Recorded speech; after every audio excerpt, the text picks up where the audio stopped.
ব্রাহ্মণবাড়িয়া মুক্তা মঞ্চে গণসমাবেশ করেন ইসলামী আন্দোলন বাংলাদেশ ফজলু করিম পীর সাহেব চরমোনাই। আরও উপস্থিত ছিলেন উপজেলা নাসিরনগর, সরাইল, আশুগঞ্জ, ব্রাহ্মণবাড়িয়া, বিজয়নগর, আখাউড়া, কসবা উপজেলা, নবীনগর।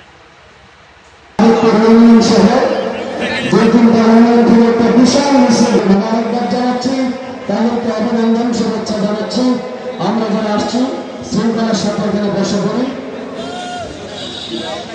আসসালামু আলাইকুম ওয়া রাহমাতুল্লাহি ওয়া বারাকাতুহু। ইন্নাল হামদুলিল্লাহ ওয়াস সালাতু ওয়াস সালামু আলা রাসূলিল্লাহ।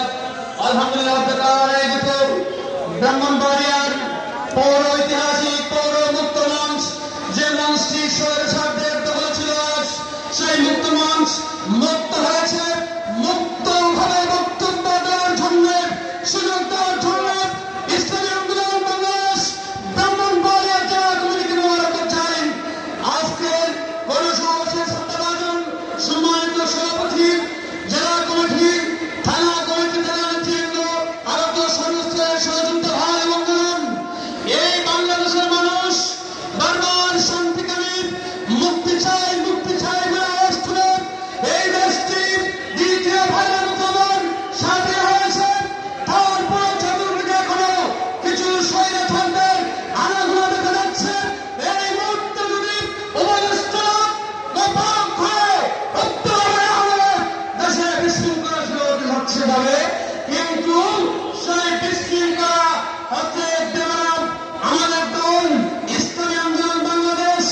সেই দলটি হাঁটিহাঁটি পা করে 1987 সাল থেকে আজ পর্যন্ত বাংলাদেশের সমস্ত বড় বড় কর্মসূচি পালন করেছে। সেই সিলেটের কিবের বিরোধী লং মার্চকারী ইসলামী আন্দোলন বাংলাদেশ ঠিক করে সবাই আবরণ খাচ্ছিল। ইসলামী আন্দোলন বাংলাদেশ স্বাগতম জানিয়ে জায়গা দেওয়ার জন্য লং মার্চের প্রস্তুতি দিয়েছিলেন।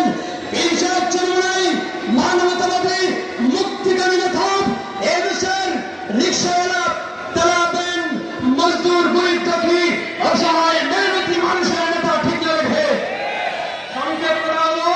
নেতৃবৃন্দ কথা বলবেন, আজকের প্রধান অতিথি কথা বলবেন, মঙ্গলে আমরা শুনবো, যেটাকে আমরা ভালো করছি সান্ধ্য আইন, কারফিউ আইন ভেঙে আগের দিন ঘোষণা দিয়ে 5 তারিখ লক্ষ লক্ষ মানুষের প্রহার নিয়ে সেই গণভবন দখলকারী দিলেন আইয়ামা মুফতি সৈয়দ ফাইজুল করিম টিকে রেখে আমার নেতা রেজাউল করিম, ফাইজুল করিম, বারাকাল্লাহু লাক, এই দেশের কোন মানবতা দুনিয়ার কাউকে ভয় করে না।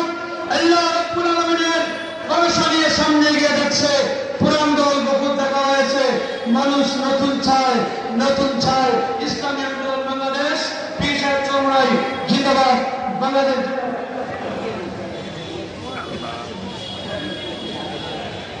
আলহামদুলিল্লাহ।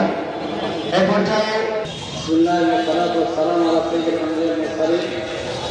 وقال الله تعالى في كلامه المجيد والقرآن الحميد: ألا له الخلق والأمر. وقال النبي صلى الله عليه وسلم: خير الناس من ينفع الناس، كما قال عليه الصلاة والسلام. সংগ্রামী তৌহিদ ও জনতা,